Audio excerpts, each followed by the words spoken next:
After Sunday. A brief but nerdy conversation about yesterday's worship at White Rock United Methodist Church. We talk about what caught our attention, stories we forgot to tell, and ways that we saw the Holy Spirit moving among us.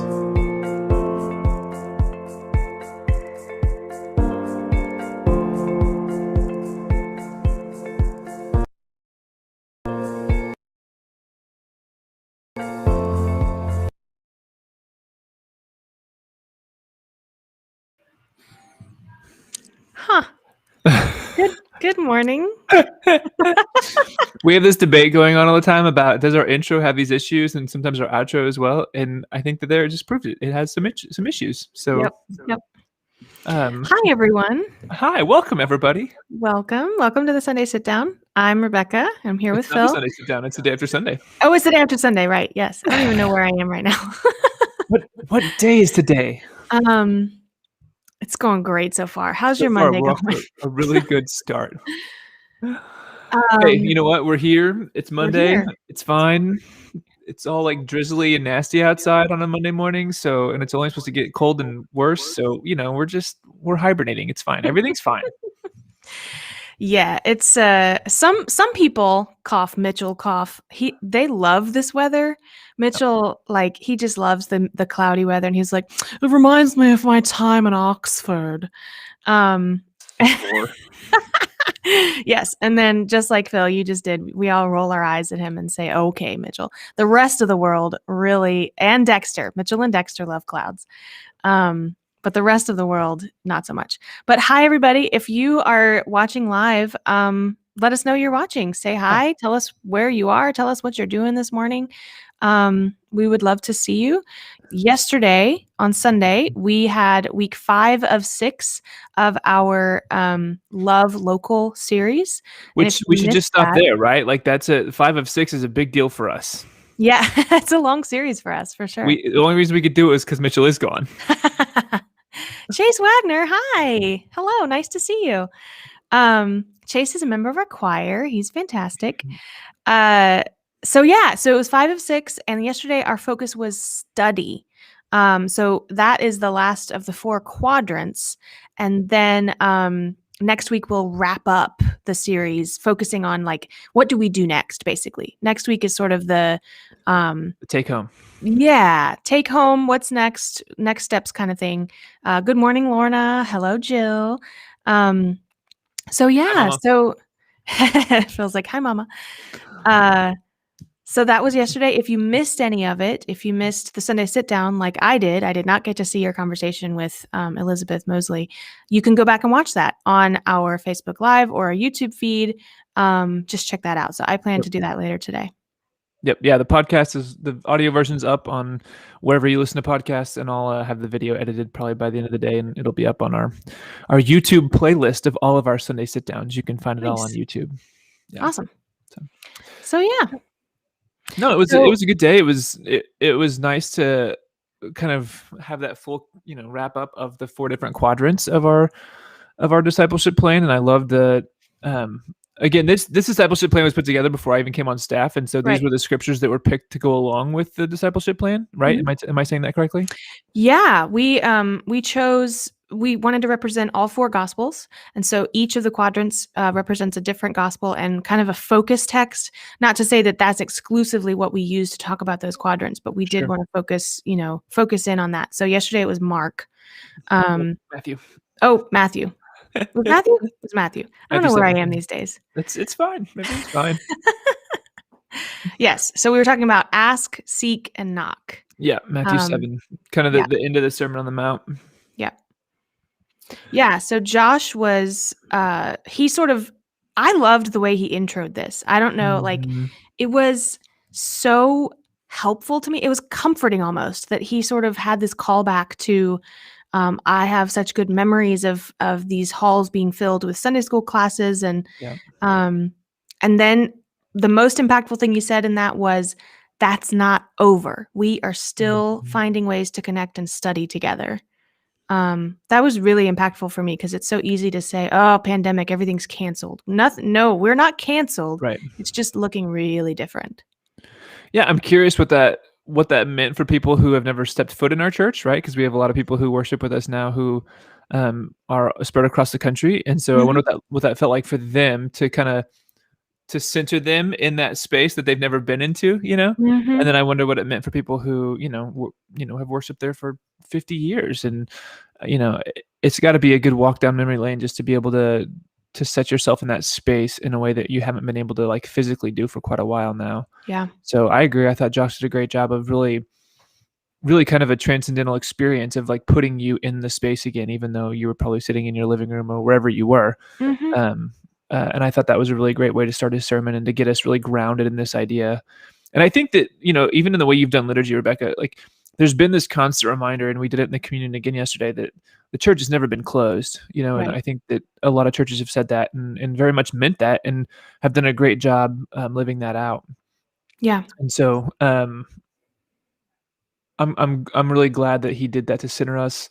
I'm glad that you've really been intentional to keep us focused on that. And it's funny. I don't know if Carmen's with us this morning, but Carmen last week, or maybe it's 2 weeks ago, she said something that was very similar, right? She said, like, I'm just really grateful that the church has remained open and that I've been able to stay connected to all the people that I love so much. And I love that people continue to show up on Sunday mornings and worship with us. I love that people continue to show up for Bible studies and coffee with Keith and Thursday download and choir, and like people are, they're still engaged, and it's just it's really encouraging to me. Partially because I've dreamed of this for like 5 years now, of like what church online could look like, or online church. Sure. Yeah. But also because I'm an extrovert and I love people, and I want to stay connected to people, and it's definitely more challenging now, but I still believe it's very much real and possible. So. Yeah, I was so last week I was on a visioning team. We met 3 times last week, 3 different sessions for an organization that I love very much. It's called the Fellowship, and it is an organization. Sounds very cultish. Fine. It's not a cult. Okay. You want the full long name? Yeah, I do. Fellowship of United Methodists in Music and Worship Artists. I can see why you call it Fellowship. Yep, hence why we call it the Fellowship. Awesome. But I've been part of this organization for a long time, and we have we did some visioning last week talking about exactly that. Like, the pandemic has forever changed us as an organization, but our identity, our DNA is at a very basic level to connect and nourish worship artists. So not just musicians, but also pastors and people who write poetry and liturgy, and people who do liturgical dance, people who do drama, things that maybe each church only has a few people interested in them, but we network and connect those people. Yeah. And it's just, we came to the same conclusion that this pandemic has forever changed how we do things, but it has not canceled what we're doing. Right. Yeah. So, and again, it's created more opportunity to be innovative and try new things and take risks. And I'm glad that we at White Rock and other groups like are willing to do that and push the bounds a little bit. It's been awesome. So Dexter had a little like bar pop up on the screen, but I wanted to bring it out too verbally, is to say our theme yesterday was like this study and ask questions, and what are you, asking God about, and what is God asking you about? And so I would just invite, what came to mind for you during worship yesterday? And what questions do you have, like, just in general? They may be too big for us to answer on this podcast, but I'd love to kind of engage people and say, what's on your mind? When Jesus says, ask and you shall receive, that's a pretty bold, right? Like, sometimes we're kind of afraid to ask. Yeah, seek and you will find, knock and the door will be open for you. And I thought Josh did a great job kind of having that as a refrain that he kept going back to, ask, seek, knock, ask, seek, knock. Yeah, Matthew 7:12.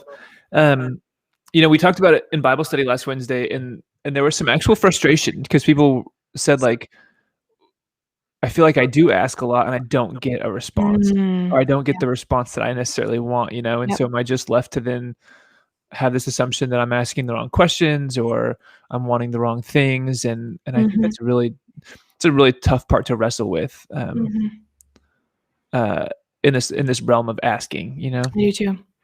Especially too, because asking goes so far beyond just studying, right? And the thing that came to my mind when you said that, Phil, was we had to say goodbye to one of our sweet, precious little cats in December. And she had been sick for a while. She'd been sick for probably about a year with kidney failure and had stayed around longer than the vet thought she would. But I just was, I was asking God, saying, like, I've asked you to heal this little Right. cat a lot. Like, what's the issue here? Right. Why are you not doing this? Am I asking wrong? Sure. So I think it is. It can be dangerous to ask because we never know how we're going to be answered. If it feels like we're not being answered, I think that's really tough to deal with. There's an interesting theory behind this that it could be the what do they call it? Basically, this was how beggars often operated, and so Say more. as beggars in the first century, you would ask and ask and ask, and if you never received, then you would go out and be seeking because you became more desperate. And if you seek and seek and seek and never found, then at some point you would start knocking on doors until somebody finally answered their doors Wow. and responded. And so there's this sense of persistence that takes place in that. Sometimes asking is sufficient. Sometimes you are required to seek, and then other times you're required to knock. That's interesting. And that actually brings to mind, like, what an interesting and weird image to think of God when in the story of, like, the persistent widow, asking and asking and asking, and the judge only gives the widow what she needs because she annoyed him so much. She's annoying, right? Like, Yeah. how are we? Are we supposed to bring out her boldness? Right? She's willing to nag God to get what she needs. Yeah. That's really an interesting thing, especially coupled with this notion in the text that Josh read, is as a loving parent, God will not ever give you a stone when you ask for bread. Well, it sometimes feels like it, though. Yeah. If we're really honest, like, I'm not sure I believe that all the time. Sure. So. Yeah, and this very quickly can get into the deep dive of kind of theodicy and then, like, God's providence and what is God's role. And we did a group study, I think it was last summer, last fall, I don't know, with Thomas Ord, who wrote a book called God Can't. Thomas J. Ord. He's an open and relational theist, and his whole idea is that there's certain things God can't do, and that really is difficult for a lot of people to wrestle with. But because of God's own what does he call it? Uncontrollable love. God is bound by God's uncontrollable love. Therefore, there are things God can't do. I don't think I'm butchering Thomas Ord. I think I got it right. Mom, you were on that study with us, and he came and joined us for one of the kind of our wrap up conversation on it. It was a good conversation, but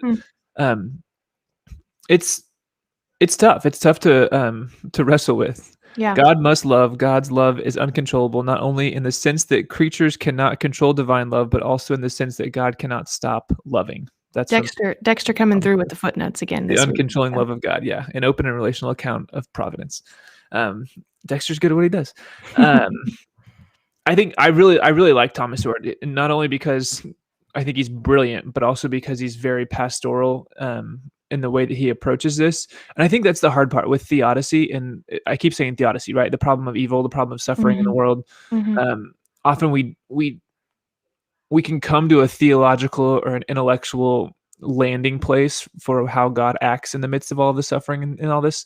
But very rarely do we allow ourselves to come to a heart space also. Not often do our minds and our hearts land in the same place with how we wrestle with the idea of suffering in the world. So, you could just say, like, if God is going to be generous and not give you a stone as opposed to a loaf of bread, then why would I need to do more than ask?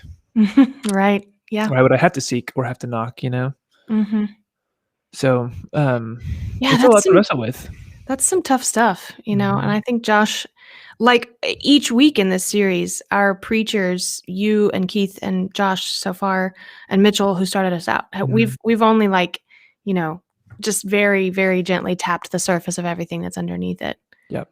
But that's the point, right? That we're invited to go deeper. And I think that's part of what I hope for this series and all of For Worship at White Rock is the liturgy leads us into more. Right. And something that the call to worship has done is it's been the same words every week for this series, which I do a lot because I think it's important for us to hear things more than once.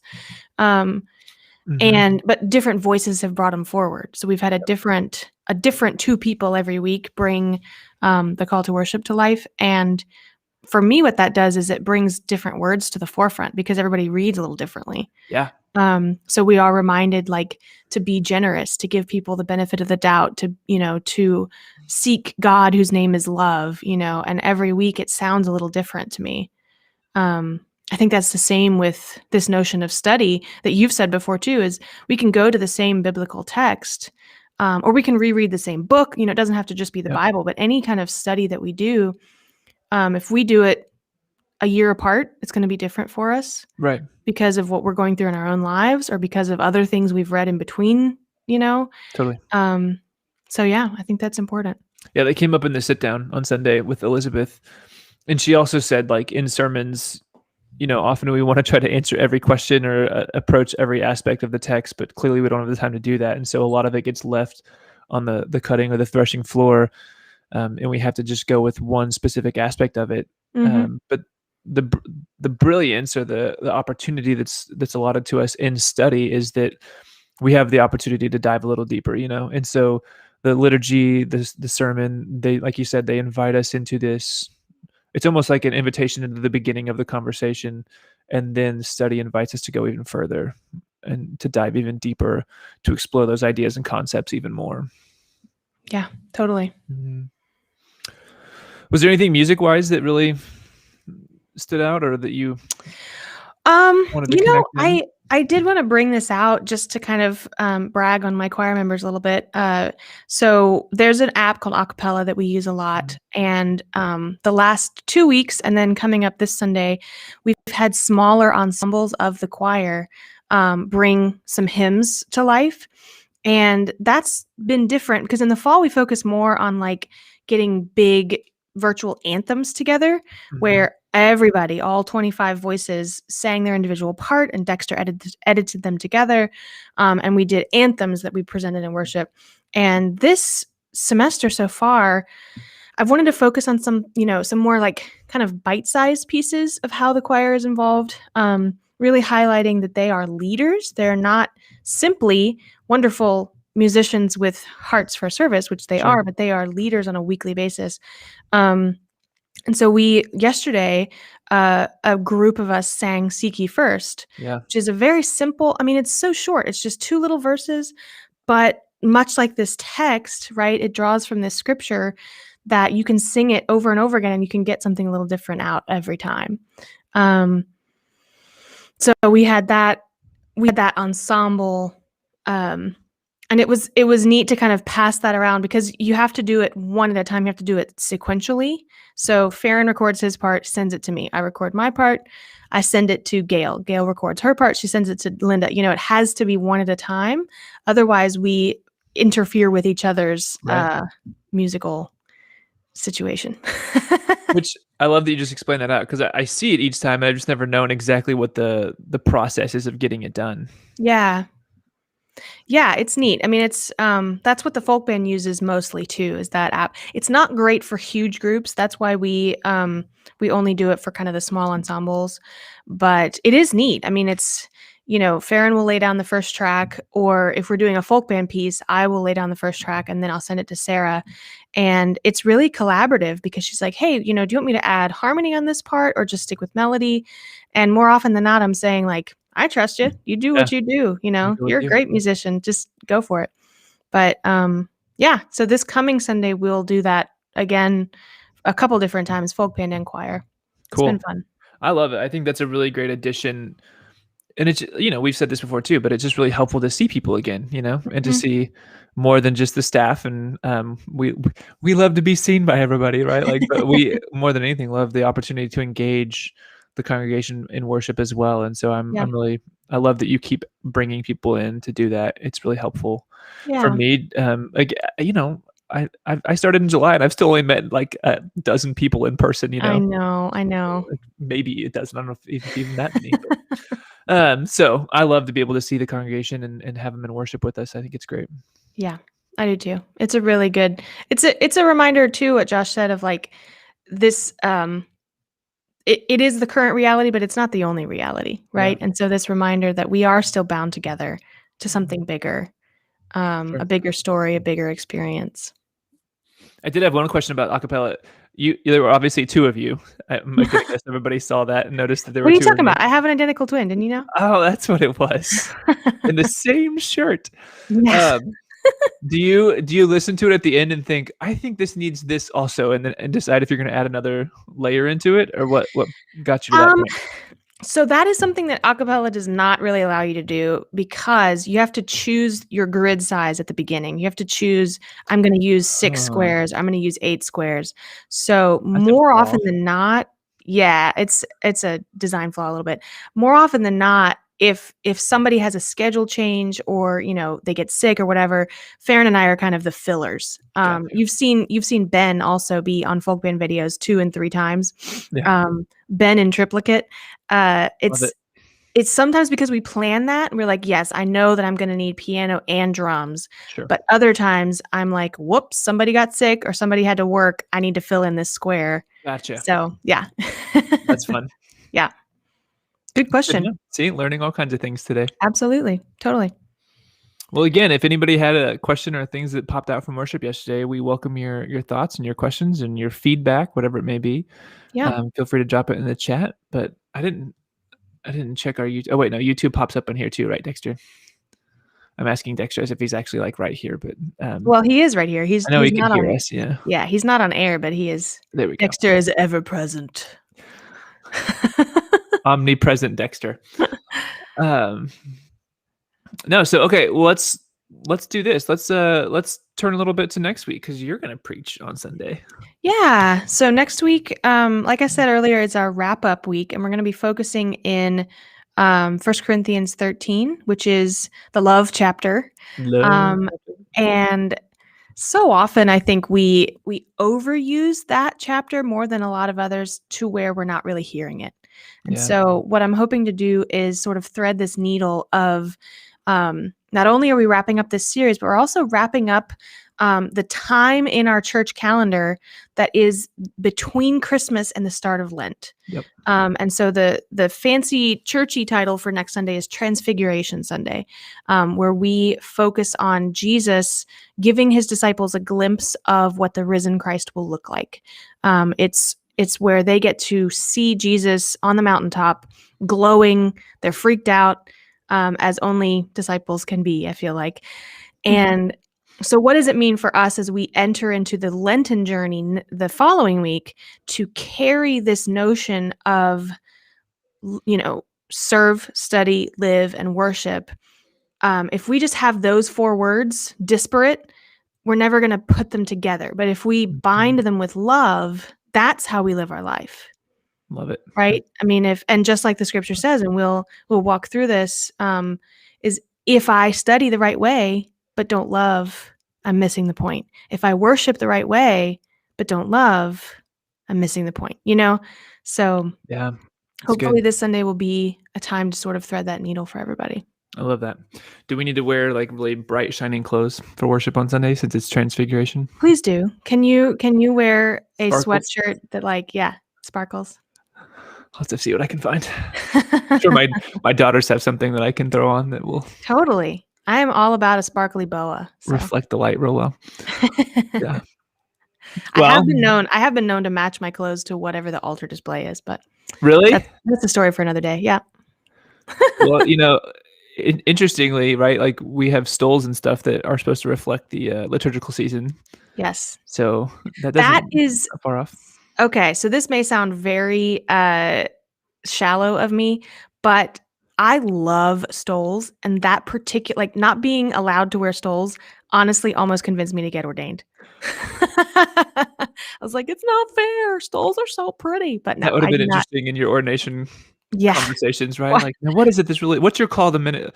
Well, I really just want to wear stoles. Yeah, they're really pretty.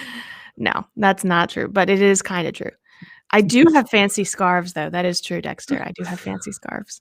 Also, stoles are not cheap. I learned a couple years ago. So very true. They are very fancy and very fun, but they're not cheap either. So that is very true. Yeah, maybe we'll all wear sparkly scarves in honor of Transfiguration Sunday. Amazing. I love it. I'm for it. I'm for it. All right. Well, Thank you all for joining us. Thank Yeah. you, not just today, but thank you for joining us whenever we gather, whatever that looks like. And stay warm. Lorna, I know you love cold weather, so you're in the Dexter and Mitchell camp, but I'm gonna go make some hot tea, and we'll Curl talk up to y'all somewhere. next week. Yeah. Yeah, blessings to you all. Thanks again. Like you said, Rebecca, thanks for joining us. We're always grateful to have you with us. Whether you're listening to us live right now or joining the podcast later, we're grateful for your presence within this community, and we'll look forward to having you next time we gather.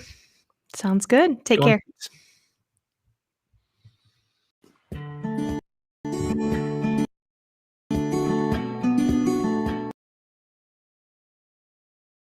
You're listening to a podcast recorded at White Rock United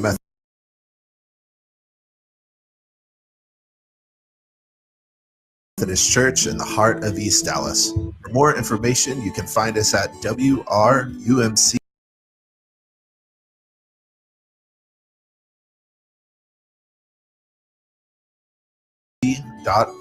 and make sure you stay subscribed to this channel to stay up to date